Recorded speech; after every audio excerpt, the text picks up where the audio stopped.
ਕਿਤੇ ਸਾਦਾ ਵੀ ਪੜ੍ਹਨਾ ਸੀ ਤੇ ਮੈਨੂੰ ਕਹਿੰਦੇ ਸਨ ਕਿ ਸੈਫ ਸਾਹਿਬ ਤੁਸੀਂ ਜ਼ਿਕਰ ਨਾ ਜ਼ਰਾ ਸੁਣਾਓ। ਔਰ ਜਿਹੜੇ ਲੋਕ ਕਹਿੰਦੇ ਸਨ ਸਾਨੂੰ ਦਫ਼ ਤੇ ਜ਼ਿਕਰ ਨਾਲ ਨਾ ਸਕੂਨ ਜਿਹਾ ਨਹੀਂ ਮਿਲਦਾ। ਹੁਣ ਉਹਨਾਂ ਦਾ ਇਸ ਚੀਜ਼ ਤੋਂ ਬਗੈਰ ਗੁਜ਼ਾਰਾ ਹੀ ਨਹੀਂ ਹੁੰਦਾ। ਹਮੇਸ਼ਾ ਤੁਸੀਂ ਇੱਕ ਮਿਸਾਲ ਸੁਣੀ ਹੋਣੀ, ਘਰ ਦੀ ਮੁਰਗੀ ਦਾਲ ਬਰਾਬਰ। ਜੀ ਜੀ। ਲੇਕਿਨ ਅਲਹਮਦੁਲਿਲਾ ਅੱਲਾ ਦੇ ਫਜ਼ਲ ਕਰਮ ਨਾਲ ਮੈਂ ਉਹ ਵਾਹ ਸਨਾ ਖਾਨ ਜਿਹੜਾ ਇਹ ਨਹੀਂ ਬਣਿਆ। ਤਕਸੀਮ ਕੀਤਾ ਫਿਰ ਮੇਰੀ ਉਹ ਸੈਫੀਨਾਤ ਅਕੈਡਮੀ ਦੇਖ ਕੇ ਵੀ मतलब बहुत सारे लोगों ने अकैडमी बनाई और अच्छी गल है, अच्छे काम की कॉपी करनी चाहिए। कई बंदे तो ऐसे ने कि अपने उस्ताद का नाम लेना भी पसंद नहीं करते। इसे तरह अगर असी सांगले में आ जाइए तो सांगले की जिन्नी भी मरकजी महफिल ने, जिन्नियां भी मरकजी महफिल ने, हर एक मरकजी महफिल में फिर नाम उंजी देखीदा है वे। तुसां दोनों नूं सांगले नूं ते दोवां नूं बराबर रखिया होया वे। मरकजी महफिलों तक तुहां जी रसाई हासिल की हैगी और मुसलसल कई सालों तो चलते आ रहे जे। की राज विच है? पर कोई मुंह ना लगाता था हमको,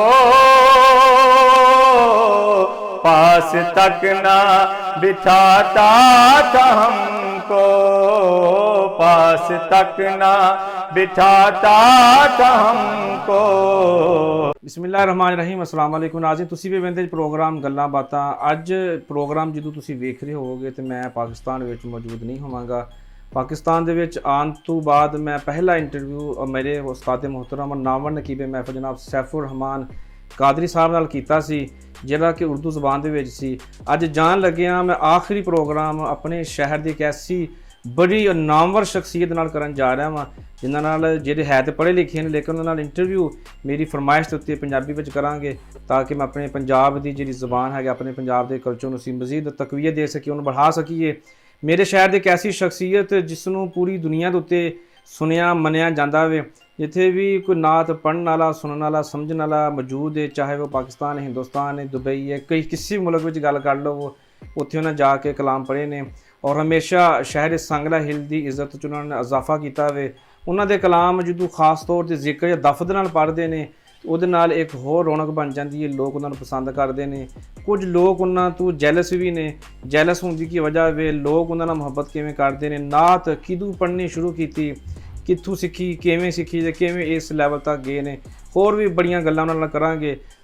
ਉਮੀਦ ਕਰਨਾ ਤੁਸੀਂ ਸਮਝ ਚੁੱਕੇ ਹੋਵੋਗੇ सांगले हिल ਦਾ ਕਿਹੜਾ ਐਸਾ ਨਾਮ ਹੈ ਜਿਹਨੂੰ ਪੂਰੀ ਦੁਨੀਆ ਜਾਣਦੀ ਹੈ। मुजम्मल हुसैन सैफी साहब साडे नाल ने, अज उन्हां नाल गल्लां करना जी। अस्सलाम वालेकुम जी। वालेकुम सलाम। सैफी साहब बहुत शुक्रिया, तुसी सानू टाइम दिता। मेरा आखिरी प्रोग्राम है, मेरी कोशिश है कि मैं यादगार प्रोग्राम होवे और यकीनी तौर पर तुहाडे तो बड़ी शख्सियत इस टाइम कोई है नहीं जिहदा इंटरव्यू मैं नहीं कीता हैगा। तुहाडा शुक्रिया, तुसी टाइम दिता होवे। पहली गल तुहाडी जिहड़ी पहचान बनी है नात आप सल्लल्लाहु अलैहि वसल्लम दी तारीफ हुंदी है, किस उम्र विच तुसी नात पढ़ना शुरू कीता सी? जी आप साहब, पहली गल तो यह है कि मैं तुहाडा भी शुक्रिया अदा करना, क्योंकि अज रात की तुहाडी मस्कत की फ्लाइट है और उत्थे तुसी एक खास मकसद लिए जा रहे हो। जी तो तुहाडी शफकत है, तुहाडी मेहरबानी है कि तुसी तशरीफ ले आए हो, टाइम दिता है। और रही गल नाज शरीफ की जी, ये अलहमदुलिल्लाह बचपन तो ही एक ज़ौक शौक जिहड़ा मेरे अल्लाह की तरफों मैनूं अता होया है ते बचपन तो ही मैं हजूर की सिफतो सना। किन्नी को उम्र दी गल करी? बचपन तो देखो जी 10 साल के बचपन है, 5 साल के बचपन है, 15 साल के बचपन है, इस उम्र च वेखिए, लेकिन किस उम्र याद होवे? मैं प्राइमरी स्कूल तो ही। अच्छा। अलहमदुलिल्लाह प्राइमरी च और शौक सी, प्राइमरी स्कूल पढ़ी दा सी, उत्थे भी नाज शरीफ पढ़नी, फिर मिडल गए हैं, हाई गए हैं और कॉलेज लैवल तक गए हैं। फिर अलहमदुलिल्लाह सिलसिला चलदा चलदा अज तुहाडे सामने। ये स्कूल ते बाद विच मौका मिलदा, पहलां दी याद बंदा घर च पढ़दा भी, किते मस्जिद मुस्जिद पढ़दा हैगा वे। तुसी किस जगह तो बाकायदा नात दा आगाज़ कीता? मैं जी मस्जिद तो घर दे करीब ही मस्जिद सी जी। अलहमदुलिल्लाह अल्लाह ताला तौफीक देंदा सी ते अजान भी मैं पढ़नी, बड़ा ज़ौक शौक सी और नातां गराई करनी ना जी। जी मतलब सुबह सुबह जुम्मे नूं ते वो मेरी कोशिश इन्नी होंदी सी, लगन इन्नी सी कि मैं अक्सर वक्त ते वर्दी पा के ना जी ते मैं नाश्ता करके ते मस्जिद चले जाना। अच्छा। और बस्ता भी नाल ही लै जाना। अच्छा। तो ताकि टाइम बाजे 7:30 स्कूल अगर लगना है तो मैं कोशिश करनी कि 7:15 तक फारग हो के ना तो मैं स्कूल पहुँच जावां। अल्लाह ताला तंदरुस्ती दे साडे मौलवी मुनीर साहब वो बड़ी शफकत फरमाते होंदे सन, अज भी है ने, अल्लाह नाल उम्र करे। तो मैं वो गराई करनी तो फिर मौलवी साहब नूं फड़ानी तो मैं कहना जी मौलवी साहब मैं चलना ਤੇ ਤੁਸੀਂ ਹੁਣ ਸੰਭਾਲੋ ਜਿਹੜੇ 10-15 ਮਿੰਟ। ਇੰਨੇ ਜਨੂਨੀ ਆਦਮੀ ਜੇ ਨਾਤ ਦੇ ਨਾਲ ਇੰਨੀ ਮੁਹੱਬਤ ਹੈ ਕਿ ਸਕੂਲ ਲੇਟ ਹੋ ਰਹੇ ਜੇ ਲੇਕਿਨ ਨਾ ਜ਼ਰੂਰ ਪੜ੍ਹਨੀ ਹੈ। ਅਲਹਮਦੁਲਿਲਾ, ਬਲਕਿ ਉਸ ਤੋਂ ਪਹਿਲਾਂ ਵੀ ਜਦੋਂ ਸਾਡੇ ਘਰ ਦੇ ਲਾਗੇ ਮਸਜਿਦ ਨਹੀਂ ਸੀ ਨਾ ਬਣੀ, ਜੀ ਜੀ ਮੌਲਾਨਾ ਕਰਮਦੀਨ ਸਾਹਿਬ ਵਾਲੀ ਮਸਜਿਦ, ਜਿੱਥੇ ਕਾਰੀ ਹਬੀਬ ਸਾਹਿਬ ਅੱਲਾ ਉਹਨਾਂ ਨੂੰ ਜੰਨਤ 'ਚ ਆਲਾ ਮੁਕਾਮ ਦੇ ਫੌਤ ਹੋ ਗਏ ਨੇ, ਤੇ ਉੱਥੇ ਜਾ ਕੇ ਪੜ੍ਹਨਾ ਤੇ ਉਹ ਮਸਜਿਦ ਦੀ ਖਿਦਮਤ ਕਰਨ ਵੀ ਜਾਣੀ, ਛੋਟੇ ਹੋਣਾ ਤੇ ਵਾਲਦਾ ਨੇ ਕਹਿਣਾ ਜੀ ਪੈਸੇ ਦੇ ਆਓ ਮਸਜਿਦ 'ਚ ਗਰਾਈ 'ਚ, ਤੇ ਉੱਥੇ ਜਾਣਾ ਪੈਸੇ ਦੇਣੇ ਤੇ ਨਾਲ ਕਹਿਣਾ ਜੀ ਮੈਂ ਨਾਜ਼ ਸ਼ਰੀਫ ਪੜ੍ਹਨੀ, ਤੇ ਫਿਰ ਉਹਨੇ ਨਾਜ਼ ਸ਼ਰੀਫ ਦਾ ਮੌਕਾ ਦੇਣਾ, ਉੱਥੇ ਪੜ੍ਹਨੀ। ਫਿਰ ਅਲਹਮਦੁਲਿਲਾ ਸਾਡੇ ਲਾਗੇ ਘਰ ਦੇ ਮਸਜਿਦ ਬਣ ਗਈ, ਉਹਦੀ ਤਮੀਰ ਦੇ ਵਿੱਚ ਅਲਹਮਦੁਲਿਲਾ ਇੱਕ ਚੀਜ਼ ਮੈਂ ਆਪ ਸਭ ਜ਼ਰੂਰ ਕਹਾਂਗਾ ਕਿ ਮਸਜਿਦ ਅੱਲਾ ਦੇ ਘਰ ਨਾਲ ਪਿਆਰ ਕੀਤਾ ਹੈ ਤੇ ਫਿਰ ਸਾਰੀ ਦੁਨੀਆ ਨੇ ਸਾਡੇ ਨਾਲ ਪਿਆਰ ਕੀਤਾ। ਮੈਨੂੰ ਔਰ ਮੌਲਵੀ ਮਨੀਰ ਸਾਹਿਬ ਨੂੰ ਅਲਹਮਦੁਲਿਲਾ ਸਾਨੂੰ ਜੋ ਕੁਝ ਵੀ ਮਿਲਿਆ ਉਸ ਮਸਜਿਦ ਦੀ ਖਿਦਮਤ ਦੀ ਵਜ੍ਹਾ ਤੋਂ ਮਿਲਿਆ। ਮਾਸ਼ਾਅੱਲਾ, ਜਲ ਆਪਾਂ ਮਜ਼ੀਦ ਤੁਹਾਨੂੰ ਤਾ ਫਰਮਾਏ। ਨਾਤ ਪੜ੍ਹਿਆ ਕੋਈ ਵੀ ਸ਼ੌਕ ਹੁੰਦਾ ਹਮੇਸ਼ਾ ਫੈਮਿਲੀ ਦੇ ਕਿਸੇ ਮੈਂਬਰ ਦੀ ਵਜ੍ਹਾ ਤੋਂ ਉਹ ਸ਼ੌਕ ਪੈਦਾ ਹੁੰਦਾ, ਉਹ ਹੀ ਸਪੋਰਟ ਕਰਦੇ ਨੇ। ਤੁਹਾਡੀ ਇਸ ਨਾਤ ਦੇ ਪਿੱਛੇ ਜਾਂ ਨਾਤ ਦੇ ਪਿੱਛੇ ਕਾਮਯਾਬੀ ਦੇ ਪਿੱਛੇ ਵਾਲਿਦੈਨ ਦੇ ਹਵਾਲੇ ਨਾਲ ਕੀ ਆਖੋਗੇ? ਕਿੰਨੀਆਂ ਕੁ ਦੁਆਵਾਂ ਨੇ, ਕਿੰਨੀ ਕੁ ਤੁਹਾਡੇ ਖਿਲਾਫ ਸਨ, ਤੁਹਾਡੇ ਨਾਲ ਪਿਆਰ ਕਰਦੇ ਸਨ? ਨਹੀਂ ਜੀ, ਉਹਨਾਂ ਦੀਆਂ ਦੁਆਵਾਂ ਦੀ ਵਜ੍ਹਾ ਨਹੀਂ, ਅਗਰ ਬਜ਼ੁਰਗਾਂ ਦੀਆਂ ਦੁਆਵਾਂ ਨਾ ਹੋਣ, ਸਪੋਰਟ ਨਾ ਹੋਏ ਤਾਂ ਬੰਦਾ ਇਸ ਮੁਕਾਮ 'ਤੇ ਆ ਹੀ ਨਹੀਂ ਸਕਦਾ, ਠੀਕ ਹੈ ਨਾ। ਬਾਦ ਬਾ ਮੁਰਾਦ ਜੀ ਜੀ ਬਿਲਕੁਲ। ਤੇ ਘਰ ਦਾ ਮਾਹੌਲ ਵੀ ਅਲਹਮਦੁਲਿਲਾ ਇਸਲਾਮੀ, ਇਹਦੇ ਵਿੱਚ ਕੋਈ ਸ਼ੱਕ ਸ਼ੁਬਾ ਵਾਲੀ ਗੱਲ ਨਹੀਂ ਕਿ ਮੇਰੇ ਦਾਦਾ ਅਬੂ, ਦਾਦੀ ਅੰਮਾ, ਨਾਨਾ ਅਬੂ, ਨਾਨੀ ਅੰਮਾ ਤੁਸੀਂ ਜਾਣਦੇ ਵੀ ਹੋ, ਤੇ ਅਲਹਮਦੁਲਿਲਾ ਉਹ ਸ਼ੁਰੂ ਤੋਂ ਇਸਲਾਮੀ ਘਰਾਣਾ, ਲੇਕਿਨ ਖਾਨਦਾਨ ਦੇ ਵਿੱਚੋਂ ਮੈਂ ਹੀ ਅਲਹਮਦੁਲਿਲਾ ਅੱਲਾਹ ਤਾਲਾ ਨੇ ਮੈਨੂੰ ਤੌਫੀਕ ਦਿੱਤੀ, ਨਾਤ ਦੇ ਹਵਾਲੇ ਨਾਲ ਮੈਂ ਹੀ ਮਤਲਬ ਇਸ ਫੀਲਡ ਦੇ ਵਿੱਚ ਆਇਆ। ਤੇ ਵਾਲਿਦ ਸਾਹਿਬ ਔਰ ਵਾਲਦਾ ਨੇ ਬੜੀ ਸਪੋਰਟ ਕੀਤੀ ਮਾਸ਼ਾਅੱਲਾ, ਉਹਨਾਂ ਦੀਆਂ ਦੁਆਵਾਂ ਸਨ, ਮੇਰੇ ਕੋਲ ਬੈਠ ਕੇ ਸੁਣਦੇ ਵੀ ਸਨ। ਤੇ ਅਲਹਮਦੁਲਿਲਾ ਮੈਨੂੰ ਆਪਣੇ ਵਾਲਿਦ ਸਾਹਿਬ ਦੀ ਇੱਕ ਗੱਲ ਬੜੀ ਯਾਦ ਹੈ ਜੀ, ਅੱਲਾ ਉਹਨਾਂ ਨੂੰ ਜੰਨਤ 'ਚ ਆਲਾ ਮੁਕਾਮ ਦੇ। ਉਹ ਐਸੇ ਆਸ਼ਕ ਰਸੂਲ ਆਦਮੀ ਸਨ ਕਿ ਉਹ ਅਕਸਰ ਕਹਿੰਦੇ ਹੁੰਦੇ ਸਨ ਕਿ ਯਾ ਅੱਲਾ ਮੇਰੀ ਉਮਰ ਨਬੀ ਪਾਕ ਦੀ ਉਮਰ ਨਾਲੋਂ ਜ਼ਿਆਦਾ ਨਾ ਹੋਏ। ਮੈਂ ਯਕੀਨ ਕਰੋ ਆਪ ਸਾਹਿਬ, ਜਦੋਂ ਵੀ ਮੈਂ ਆਪਣੇ ਵਾਲਿਦ ਸਾਹਿਬ ਦੀ ਮੈਨੂੰ ਗੱਲ ਯਾਦ ਆਉਂਦੀ ਹੈ ਤੇ ਮੇਰੇ ਰੌਂਗਟੇ ਖੜੇ ਹੋ ਜਾਂਦੇ, ਯਾਰ ਐਸਾ ਇਸ਼ਕ ਸੀ, ਐਸਾ ਪਿਆਰ ਸੀ, ਤੇ ਫਿਰ ਉਹਨਾਂ ਦੇ ਖੂਨ ਦਾ ਅਸਰ ਤੇ ਹੋਣਾ ਨਾ। ਕਿਹੜੀ ਨਾਤ ਸੀ ਪਹਿਲਾਂ ਪੜ੍ਹੀ ਜਿਹਦੇ ਤੋਂ ਉਹਨਾਂ ਨੂੰ ਘਰਦਿਆਂ ਨੇ ਪਸੰਦ ਕੀਤਾ ਔਰ ਮਸਜਿਦ ਜਾਣਾ ਤੇ ਫਿਰ ਮਸਜਿਦ 'ਚ ਵੀ ਲੋਕ ਸੁਣਦੇ ਸਨ? ਕਿਬਰਾ ਉਦੋਂ ਸ਼ੁਰੂ ਤੋਂ ਤੇ ਨਿਆਜ਼ੀ ਸਾਹਿਬ ਦੇ ਕਲਾਮ, ਜ਼ੋਹਰੀ ਸਾਹਿਬ ਦੇ ਕਲਾਮ, ਕੀ ਨਾ ਕੀਤਾ ਯਾਰ ਨੇ ਕੀ ਯਾਰ ਵਾਸਤੇ, ਰਹਿਮਤ ਕਾ ਹੈ ਦਰਵਾਜ਼ਾ ਖੁੱਲਾ ਮਾਂਗ ਅਰੇ ਮਾਂਗ, ਤੇ ਇਸ ਤਰ੍ਹਾਂ ਦੀਆਂ ਖੁਸਰਵੀ ਅੱਛੀ ਲੱਗੀ ਨਾ, ਸਰਵਰੀ ਅੱਛੀ ਲੱਗੀ ਨਾ, ਮਤਲਬ ਇਹ ਨਾ ਤਾਂ ਉਹ ਸ਼ੁਰੂ ਦੇ ਵਿੱਚ ਹੀ ਉਹ ਜੁਮੇਰਾਤ ਨੂੰ ਮਹਿਫਲਾਂ ਹੋਣੀਆਂ ਮੁਹੱਲੇ ਦੇ ਵਿੱਚ ਹੀ, ਤੇ ਮਸਜਿਦ 'ਚ ਪੜ੍ਹਨੀਆਂ, ਗਰਾਈ 'ਚ ਪੜ੍ਹਨੀਆਂ, ਸੁਬਹ ਰੋਜ਼ੇ ਦੇ ਟਾਈਮ ਮੈਂ ਪੜ੍ਹਨੀ ਮਾਸ਼ਾਅੱਲਾ, ਘੰਟਾ ਪੜ੍ਹਦੇ ਰਹਿਣਾ ਔਰ ਨਾਲ ਦੱਸਦੇ ਵੀ ਰਹਿਣਾ ਜੀ ਆਪ ਸਾਰੀ ਦਾ ਵਕਤ ਖਤਮ ਹੋਣ 'ਚ ਇੰਨਾ ਟਾਈਮ ਰਹਿ ਗਿਆ, ਇੰਨਾ ਰਹਿ ਗਿਆ। ਤੇ ਇੱਕ ਤੇ ਵਾਕਿਆ ਬੜਾ ਮਸ਼ਹੂਰ ਹੈ ਤੁਹਾਡਾ, ਗਰਾਈ ਇੱਕ ਦਿਨ ਤੁਸੀਂ ਕਿਤੇ ਚਲੇ ਗਏ ਸੀ ਬਤੌਰ ਮਹਿਮਾਨ ਤੇ ਤੁਸੀਂ ਮਸਜਿਦ ਦੇ ਵਿੱਚ ਐਲਾਨਾ ਕੀਤਾ ਤੇ ਅਗਲੇ ਦਿਨ ਬੁੜੀਆਂ ਲਾਮਾ ਲੈ ਕੇ ਆ ਗਈਆਂ, ਉਹ ਕੀ ਵਾਕਿਆ ਜਰਾ ਸੁਣਾਓਗੇ ਦੁਬਾਰਾ ਸਾਨੂੰ? ਜੀ ਉਹ ਮੈਂ ਮੇਰੇ ਬੜੇ ਅੱਛੇ ਦੋਸਤ ਨੇ ਸੈਫ ਰਮਾਨ ਸਾਹਿਬ, ਉਹਨਾਂ ਦੀ ਇੰਟਰਵਿਊ 'ਚ ਮੈਂ ਗੱਲ ਕੀਤੀ ਸੀ ਔਰ ਇਹ ਜੈਨੂਅਨ ਗੱਲ ਹੈ, ਔਰ ਬਲਕਿ ਉਹ ਸਾਰੇ ਮੁਹੱਲਾ ਅੱਜ ਵੀ ਸੰਗਲੇ 'ਚ ਮੁਕੀਮ ਆ, ਤਾਂ ਉੱਥੇ ਰਹਿੰਦੇ, ਉਹ ਹੀ ਸਾਡਾ ਮੁਹੱਲਾ ਹੈ। ਮੇਰੇ ਖਿਆਲ ਨਾਲ 5-6 ਸਾਲ ਹੋ ਗਏ ਸੀ ਮਾਡਲ ਟਾਊਨ ਆਇਆ, ਵਗਰਨਾ ਉਹ ਮੁਹੱਲਾ ਇਸਲਾਮਪੁਰਾ, ਅੱਜ ਵੀ ਉਹ ਸਾਰੇ ਲੋਕ ਅਲਹਮਦੁਲਿਲਾ ਹਯਾਤ ਨੇ, ਅੱਲਾਹ ਤਾਲਾ ਨੂੰ ਸਲਾਮਤ ਰੱਖੇ। ਤੇ ਉਹ ਸੁਬਹ ਮੈਂ ਮਤਲਬ ਜਾਣਾ ਮਸਜਿਦ ਦੇ ਵਿੱਚ, ਤੇ ਸ਼ੌਕ ਇਹਨਾਂ ਹੁੰਦਾ ਸੀ ਸਹਿਰੀ ਲਈ ਉਠਾਉਣਾ, ਤੇ ਉਹ ਇੱਕ ਦਿਨ ਕਿਤੇ ਐਜ਼ ਅ ਗੈਸਟ ਚਲੇ ਗਏ ਜਾਂ ਮਹਿਫਿਲ ਦੇ ਕਹਿ ਲਓ ਚਲੇ ਗਏ, ਯਾਦ ਨਹੀਂ, ਤੇ ਉਹ ਜਦੋਂ ਮੈਂ ਵਾਪਸ ਆਇਆ ਤੇ ਅੰਮੀ ਜੀ ਨੇ ਕਿਹਾ ਜੀ 1-2 ਕੰਪਲੇਨ ਤੁਹਾਡੀਆਂ ਆਈਆਂ ਨੇ। ਅੱਛਾ। ਮੈਂ ਕਿਹਾ ਜੀ ਖੈਰ ਹੋਏ? ਉਹਨਾਂ ਨੇ ਕਿਹਾ ਜੀ ਉਹ ਮਤਲਬ ਰੋਜ਼ਾ ਨਹੀਂ ਰੱਖਿਆ, ਤੇ ਮੈਂ ਕਿਹਾ ਜੀ ਇਹਦੇ ਵਿੱਚ ਮੇਰਾ ਕੀ ਕਸੂਰ ਹੈ? ਉਹਨਾਂ ਨੇ ਕਿਹਾ ਜੀ ਉਹ ਸਾਨੂੰ ਇਹ ਸੀ ਕਿ ਮੁਜ਼ੰਮਲ ਹਜੇ ਲੱਗਾ ਨਹੀਂ, ਨਾ ਤਾਂ ਪੜ੍ਹੇਗਾ ਜੇ ਸੁਬਹ ਆਏਗੀ, ਤਾਂ ਫਿਰ ਜਦੋਂ ਸੁਬਹ ਦੇਖਿਆ ਤਾਂ ਉਹ 8-9 ਵਜੇ।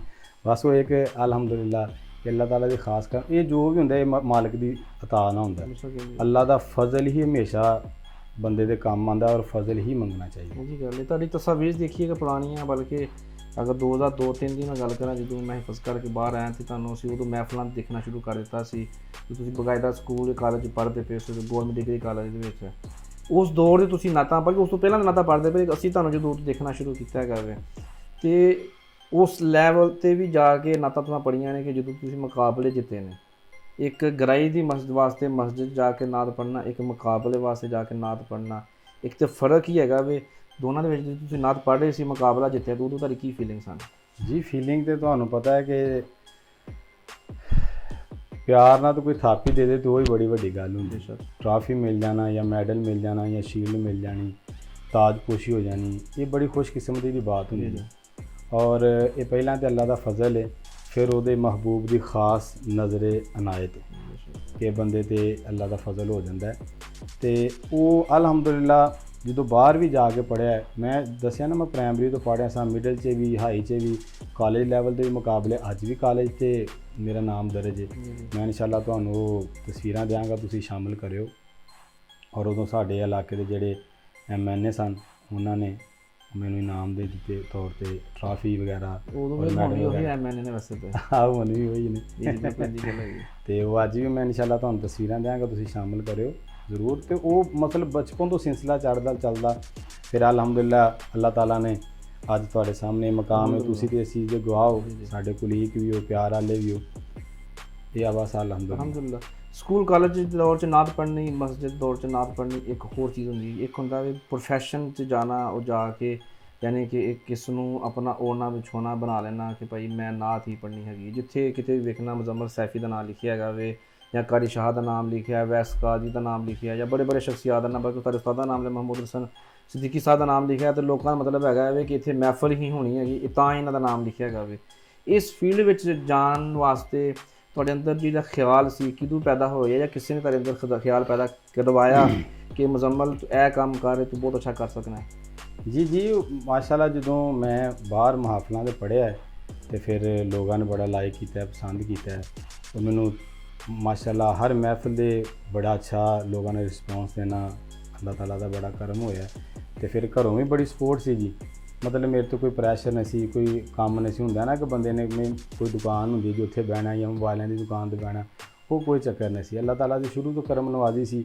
ਮੈਂ ਸਟੱਡੀ ਵੀ ਕਰਨਾ ਸਾਂ ਅਤੇ ਮੈਂ ਬਿਲਕੁਲ ਫਰੀ ਹੁੰਨਾ ਸਾਂ, ਅਤੇ ਮੈਂ ਸਾਰਾ ਟਾਈਮ ਜਿਹੜਾ ਉਹ ਸਨਾਹ ਖਾਨੇ ਨੂੰ ਦਿੰਦਾ ਸੀ। ਮੇਰਾ ਜ਼ੌਕ ਸ਼ੌਕ ਸੀ ਕਿ ਜਦੋਂ ਵੱਡੇ ਸਨਾਹ ਖਾਨ ਦੇਖੀਦੇ ਸਨ ਅਤੇ ਫਿਰ ਦਿਲ ਕਰਦਾ ਸੀ ਯਾਰ ਇੱਥੇ ਅਸੀਂ ਵੀ ਹੋਈਏ। ਫਿਰ ਉਸ ਲਈ ਇਨਸ਼ਾਅੱਲਾ ਸਟਰਗਲ ਕੀਤੀ ਹੈ, ਅੱਲਾਹ ਤਾਲਾ ਨੇ ਆਪਣੇ ਔਰ ਆਪਣੇ ਮਹਿਬੂਬ ਦਾ ਸਦਕਾ ਇਹ ਦੁਆ ਕਬੂਲ ਕੀਤੀ ਅਲਹਮਦੁਲਿਲਾ। ਪਰ ਅਗਲੇ ਸਵਾਲਾਂ ਤੋਂ ਜਾਣ ਤੋਂ ਪਹਿਲਾਂ ਮੈਂ ਕਿਉਂਕਿ ਆਮ ਅਗਰ ਫਹਮ ਗੱਲ ਕਰ ਲਈਏ ਸਾਡੇ ਬਾਰੇ 'ਚ ਇੱਕ ਮਸ਼ਹੂਰ ਹੈ ਖਾਸ ਮੌਲਵੀ ਹਜ਼ਰਾਤ ਦੇ ਹੁਫਾਜ਼ ਦੇ ਬਾਰੇ 'ਚ ਕਿ ਅਸੀਂ ਨਾ ਬਹੁਤ ਘੱਟ ਪੜ੍ਹੇ ਲਿਖੇ ਲੋਕ ਹੁੰਦੇ ਹੈਗੇ ਹਾਂ, ਜਿੰਨੇ ਬੜੇ ਨਾਤਖਾਂ ਵੇਖ ਲਈਏ ਚੰਦ ਇੱਕ ਐਸੇ ਨਾਮ ਹੋਣਗੇ ਜਿਹਨਾਂ ਨੂੰ ਅਸੀਂ ਪੋਟਿਆਂ 'ਤੇ ਗਿਣ ਸਕਦੇ ਹੈਗੇ ਹਾਂ ਜਿਹੜੇ ਪੜ੍ਹੇ ਲਿਖੇ ਨੇ। ਮਾਸ਼ਾਅੱਲਾ ਤੁਸੀਂ ਗ੍ਰੈਜੂਏਸ਼ਨ ਕਰ ਰਹੇ, ਯਾਨੀ ਕਿ ਉਸ ਵਕਤ ਗ੍ਰੈਜੂਏਸ਼ਨ ਜਦੋਂ ਦੀ ਬੜੀ ਅਹਿਮੀਅਤ ਸੀ, ਸਰਕਾਰੀ ਨੌਕਰੀ ਮਿਲਣਾ ਜਾਂ ਬੜੀ ਨੌਕਰੀ ਮਿਲਣਾ ਇੱਕ ਆਮ ਜੀ ਗੱਲ ਸੀ। ਤੁਸੀਂ ਗ੍ਰੈਜੂਏਸ਼ਨ ਕਰਨ ਤੋਂ ਬਾਅਦ ਵੀ ਉਸ ਪਾਸੇ ਨਹੀਂ ਗਏ ਬਲਕਿ ਨਾਤ ਵਾਲੇ ਪਾਸੇ ਆ ਗਏ, ਇਹਦੇ ਕੀ ਵਜ੍ਹਾ ਹੈ? ਹਾਂਜੀ, ਇਹ ਤੁਸੀਂ ਬੜਾ ਅੱਛਾ ਸਵਾਲ ਕੀਤਾ ਹੈ ਜੀ, ਕਿਉਂਕਿ ਅਲਹਮਦੁਲਿਲਾ ਮੇਰੀ ਫੈਮਿਲੀ ਵੀ ਪੜ੍ਹੀ ਲਿਖੀ ਹੈ, ਅੱਲਾਹ ਤਾਲਾ ਦਾ ਖਾਸ ਫਜ਼ਲ ਹੈ, ਅਤੇ ਮੈਨੂੰ ਬਲਕਿ ਪੁਲਿਸ 'ਚ ਨੌਕਰੀ ਵੀ ਮਿਲੀ ਹੈ। ਅੱਛਾ। ਹਾਂਜੀ, ਮੇਰੇ ਜਿਹੜੇ ਨਾਲ ਦੇ ਕਲਾਸ ਫੈਲੋ ਸਨ BA ਦੇ ਵਿੱਚ, ਉਹ ਮਾਸ਼ਾਅੱਲਾ ਕਈ ASA ਨੇ, ਤੇ ਕਿਸੇ ਉਹਦੇ 'ਤੇ ਅੱਧੇ ਵਕੀਲ ਨੇ, ਅਤੇ ਮੈਂ ਉਸ ਸ਼ੋਬੇ ਦੇ ਵਿੱਚ ਨਹੀਂ ਗਿਆ। ਮੇਰਾ ਇੱਕ ਲਗਨ ਹੀ ਇੱਕ ਐਸੀ ਸੀ, ਮੈਂ ਕਹਿਣਾ ਸਾਂ ਕਿ ਮੈਂ ਇਹਦੇ ਵਿੱਚ ਹੀ ਇਨਸ਼ਾਅੱਲਾ ਇਸ ਫੀਲਡ 'ਚ ਜਾਣਾ ਹੈ, ਅਤੇ ਉਹ ਮੈਂ ਫਿਰ ਨੌਕਰੀ ਨੂੰ ਤਰਜੀਹ ਨਹੀਂ ਦਿੱਤੀ। ਛੋਟਾ ਮੋਟਾ ਬਿਜ਼ਨਸ ਸੀ, ਉਹ ਪ੍ਰਾਪਰਟੀ ਵਗੈਰਾ ਦਾ ਉਹ ਮੈਂ ਕਰ ਲੈਣਾ ਸਾਂ, ਅਤੇ ਬਸ ਮੈਂ ਅਲਹਮਦੁਲਿਲਾ ਅੱਲਾਹ ਤਾਲਾ ਨੇ ਕਰਮ ਨਵਾਜ਼ੀ ਐਸੀ ਕੀਤੀ ਕਿ ਇੱਧਰੋਂ ਫਰਾਗਤ ਹੀ ਨਹੀਂ ਹੋਈ। ਹਾਂਜੀ, ਜਦੋਂ ਕੋਈ ਪ੍ਰੋਫੈਸ਼ਨਲ ਫੀਲਡ ਵਿੱਚ ਜਾਂਦਾ ਉਸਤਾਦ ਹੁੰਦਾ, ਜਿਵੇਂ ਮਹਿਮੂਦ ਹਸਨ ਸਿੱਦੀਕੀ ਸਾਹਿਬ ਤੁਹਾਡੇ ਉਸਤਾਦ ਨੇ, ਤੁਸੀਂ ਪਹਿਲੇ ਵੀ ਕਈ ਦਫਾ ਜ਼ਿਕਰ ਕਰ ਚੁੱਕੇ ਜੇ, ਉਹਨਾਂ ਦਾ ਜ਼ਿਕਰ ਬੜੀ ਮੁਹੱਬਤ ਨਾਲ ਹਮੇਸ਼ਾ ਕਰਦੇ ਜੀ। ਇੱਕ ਸ਼ਾਗਿਰਦ ਦੇ ਵਾਸਤੇ ਬੜੀ ਜ਼ਾਤੀ ਗੱਲ ਹੁੰਦਾ ਆਪਣੇ ਉਸਤਾਦ ਦਾ ਅੱਛੇ ਅਲਫਾਜ਼ ਜ਼ਿਕਰ ਕਰੋ, ਕਰਨਾ ਵੀ ਚਾਹੀਦਾ ਹੈਗਾ ਵੀ। ਉਹਨਾਂ ਤੋਂ ਤੁਸੀਂ ਕਿਸ ਦੌਰ ਦੇ ਵਿੱਚ ਗਏ ਔਰ ਉਹਨਾਂ ਦੇ ਉਹਨਾਂ ਦੀ ਸੋਹਬਤ 'ਚ ਰਹਿ ਕੇ ਜੋ ਉੱਥੋਂ ਸਿੱਖਿਆ ਹੋਵੇ, ਉਹ ਦੌਰ ਕੈਸਾ ਸੀ, ਕਿਵੇਂ ਉਹਨੂੰ ਤੁਸੀਂ ਦੱਸੋਗੇ? ਕਿਬਲਾ ਉਹ ਤਾਂ ਦੌਰ ਹੀ ਨਿਰਾਲਾ ਸੀ। ਮੇਰੇ ਉਸਤਾਦ ਮੁਹਤਰਮ ਜੈਸਾ ਕੋਈ ਨਹੀਂ। ਹਰ ਇੱਕ ਨੂੰ ਆਪਣਾ ਉਸਤਾਦ, ਆਪਣਾ ਮੁਰਸ਼ਿਦ ਬੜਾ ਪਿਆਰਾ ਹੁੰਦਾ। ਕਈ ਬੰਦੇ ਤਾਂ ਐਸੇ ਨੇ ਕਿ ਆਪਣੇ ਉਸਤਾਦ ਦਾ ਨਾਮ ਲੈਣਾ ਵੀ ਪਸੰਦ ਨਹੀਂ ਕਰਦੇ, ਜਿਨ੍ਹਾਂ ਦੀ ਵਜ੍ਹਾ ਨਾਲ ਇੱਜ਼ਤ ਉਹਨਾਂ ਨੂੰ ਕੋਈ ਥੋੜ੍ਹੀ ਬਹੁਤੀ ਮਿਲ ਜਾਂਦੀ ਹੈ, ਜਾਂ ਉਹਨਾਂ ਦੇ ਨਾਲ ਲਾ ਕੇ ਕੋਈ ਮਹਿਫਲ ਮਿਲ ਜਾਂਦੀ ਹੈ। ਲੇਕਿਨ ਅਸੀਂ ਅਲਹਮਦੁਲਿਲਾ ਉਹ ਨਸਲੀ ਆਦਮੀ ਹਾਂ, ਅੱਲਾਹ ਤਾਲਾ ਦਾ ਖਾਸ ਫਜ਼ਲ ਹੈ ਕਿ ਅਸੀਂ ਹਰ ਮੁਕਾਮ 'ਤੇ ਆਪਣੇ ਉਸਤਾਦ ਦਾ ਹੀ ਜ਼ਿਕਰ ਕਰੀਦਾ, ਔਰ ਉਹਨਾਂ ਦੀਆਂ ਦੁਆਵਾਂ ਨੇ, ਮਾਂ ਬਾਪ ਦੀਆਂ ਦੁਆਵਾਂ ਨੇ, ਔਰ ਆਪਣੇ ਉਸਤਾਦ ਮੁਹਤਰਮ ਦੀਆਂ ਦੁਆਵਾਂ ਨੇ। ਮੇਰੇ ਉਸਤਾਦ ਜਨਾਬ ਮਹਿਮੂਦ ਹਸਨ ਸਿੱਦੀਕੀ ਸਾਹਿਬ ਇੱਕ ਐਸੇ ਸਨਾਹ ਖਾਨ ਨੇ ਕਿ ਜਿਹੜੇ ਬਹੁਤ ਘੱਟ ਐਸੇ ਸਨਾਹ ਖਾਨੀ ਕਰਦੇ ਨੇ ਜਿਸ ਤਰ੍ਹਾਂ ਦੇ ਮੇਰੇ ਉਸਤਾਦ ਮੁਹਤਰਮ ਕਰਦੇ ਨੇ, ਔਰ ਉਹਨਾਂ ਦੀ ਬੜੀ ਸ਼ਫਕਤ ਹੈ। ਜਦੋਂ ਕੋਈ ਥੋੜ੍ਹਾ ਜਿਹਾ ਪਤਾ ਚੱਲਿਆ ਕਿ ਯਾਰ ਇਹ ਤਾਂ ਦੁਨੀਆ ਹੀ ਹੋ ਰਹੀ, ਇਹ ਤਾਂ ਸਨਾਹ ਖਾਨੀ ਹੋ ਰਹੀ, ਅਤੇ ਮੈਂ ਉਹਨਾਂ ਦੇ ਕਦਮਾਂ 'ਚ ਗਿਆ ਜੀ, ਉਹਨਾਂ ਨੇ ਬੜੀ ਸ਼ਫਕਤ ਫਰਮਾਈ ਹੈ। ਇਹ ਸਾਰੀਆਂ ਉਹਨਾਂ ਦੀਆਂ ਦੁਆਵਾਂ ਨੇ, ਔਰ ਬਹੁਤ ਕੁਛ ਉਹਨਾਂ ਕੋਲ ਸਿੱਖਣ ਨੂੰ ਮਿਲਿਆ। ਬਲਕਿ ਮੇਰੇ ਜਿਹੜੇ ਵਾਲੀਅਮ ਸੀ ਨਾ, ਪਹਿਲਾ ਵਾਲੀਅਮ, ਉਹ ਮੇਰੇ ਉਸਤਾਦ ਮੁਹਤਰਮ ਨੇ ਹੀ ਮੈਨੂੰ ਇਸ ਪਾਸੇ ਲਾਇਆ, ਔਰ ਉਹਨਾਂ ਨੇ ਕਿਹਾ ਜੀ ਮਾਸ਼ਾਅੱਲਾ ਤੇਰਾ ਅੰਦਾਜ਼ ਆਵਾਜ਼ ਅੱਛੀ ਹੈ, ਮੈਂ ਚਾਹਨਾ ਕਿ ਤੇਰਾ ਐਲਬਮ ਹੋਣਾ ਚਾਹੀਦਾ ਹੈ, ਤੂੰ TV ਅੱਗੇ ਵੀ ਮਾਸ਼ਾਅੱਲਾ ਅੱਛਾ ਲੱਗਣਾ ਹੈ। ਸਹੀ ਜੀ, ਤੇ ਸੋਹਣੇ ਤੁਸੀਂ ਮਾਸ਼ਾਅੱਲਾ ਸ਼ੁਰੂ ਤੋਂ ਬਹੁਤ ਜੇ ਮਾਸ਼ਾਅੱਲਾ ਹੁਣ ਕਾਫੀ ਸੋਹਣੇ ਜੇ, ਬਲਕਿ ਜਿਹਨੇ ਨਾਤ ਖਾਂ ਹੈਗੇ ਉਹਨਾਂ ਨੂੰ ਬਹੁਤੇ ਸੋਹਣੇ ਮਾਸ਼ਾਅੱਲਾ। ਲੇਕਿਨ ਬੇਸ਼ੱਕ ਜੀ KCH ਯਾਨੀ ਕਿ ਕਰਾਚੀ ਕੇਸਟ ਹਾਊਸ ਇੱਕ ਬੜਾ ਨਾਂ ਸੀ ਜਿਹਦੇ ਉੱਤੇ ਸਿਰਫ ਜਿਹਦੇ ਕੋਲ ਚੰਗਾ ਭਲਾ ਪੈਸਾ ਹੈ ਨਾ ਉਹੀ ਬੰਦਾ ਜਾ ਸਕਦਾ ਹੈ, ਜਾਂ ਜਿਹੜਾ ਆਪਣੀ ਫੀਲਡ ਦਾ, ਚਾਹੇ ਗਾਇਕੀ ਹੈ, ਚਾਹੇ ਕਵਾਲੀ ਹੈ, ਚਾਹੇ ਨਾਚ ਹੈ, ਚਾਹੇ ਤਲਾਵਤ ਹੈ, ਜਿਹੜਾ ਆਪਣੀ ਫੀਲਡ ਦਾ ਮਾਹਰ ਬੰਦਾ ਹੈ ਨਾ ਸਿਰਫ ਉਹੀ ਉੱਥੇ ਜਾ ਸਕਦਾ, ਕਿਉਂਕਿ ਉੱਥੇ ਵੱਡੇ ਵੱਡੇ ਉਸਤਾਦ ਬੈਠੇ ਨੇ ਜਿਹੜੇ ਬੇਸੁਰੇ ਬੰਦੇ ਨੂੰ ਔਰ ਜਿਹੜਾ ਬੇਉਸਤਾਦੇ ਬੰਦੇ ਨੂੰ ਤੇ ਪੜ੍ਹਨ ਦਿੰਦੇ ਨਹੀਂ ਹੈਗੇ। ਉਹ ਆਮ ਨਾਤ ਖਾਨ ਨੂੰ ਵੈਸੇ ਹੀ ਮੌਕਾ ਉੱਥੇ ਬਹੁਤ ਘੱਟ ਮਿਲਦਾ ਹੈਗਾ। ਤੁਸੀਂ KCH ਦੇ ਕਮ ਸੇ ਕਮ 3 ਜਾਂ 4 ਐਲਬਮ ਰਿਕਾਰਡ ਕਰਵਾਏ, ਤੁਸੀਂ ਉਹ ਉੱਥੇ ਤੁਹਾਨੂੰ ਸ਼ੋਹਰਤ ਵੀ ਮਿਲੀ, ਇੱਜ਼ਤ ਵੀ ਮਿਲੀ, ਸਭ ਕੁਝ ਹੋਇਆ। KCH ਵਰਗੇ ਇੱਕ ਬੜੇ ਪਲੇਟਫਾਰਮ ਤੇ ਬੜੇ ਸਟੂਡੀਓ ਤੋਂ ਰਿਕਾਰਡਿੰਗ ਕਰਾਉਣਾ, ਇੱਕ ਤਰ੍ਹਾਂ ਤਜਰਬਾ ਕਿਵੇਂ ਦਾ ਸੀ, ਉਹ ਤੁਹਾਨੂੰ ਫਿਰ ਕਿਸ ਲੈਵਲ ਤੱਕ ਤੁਹਾਨੂੰ ਜਿਹੜੀ ਸ਼ੋਹਰਤ ਮਿਲੀ? ਬਹੁਤ ਖੂਬਸੂਰਤ ਸਵਾਲ ਕੀਤਾ ਜੀ ਆਪ ਸਾਹਿਬ ਤੁਸੀਂ।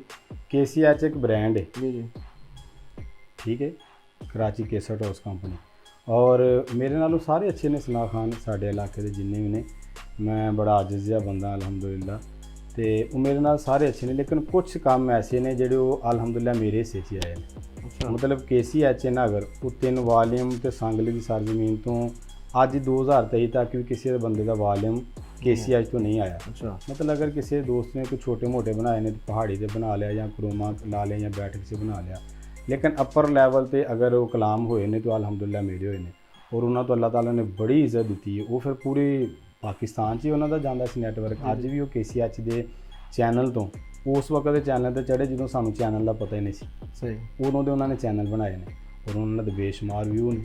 ਔਰ ਜਦੋਂ ਉਹ ਮਾਸ਼ਾਅੱਲਾ ਮੇਰਾ ਪਹਿਲਾ ਕਲਾਮ ਔਰ ਪਹਿਲਾ ਐਲਬਮ ਹਿੱਟ ਹੋਇਆ ਨਾ ਜੀ, तो फिर अल्लाह ताला दी बड़ियां करम नवाजियां होईयां।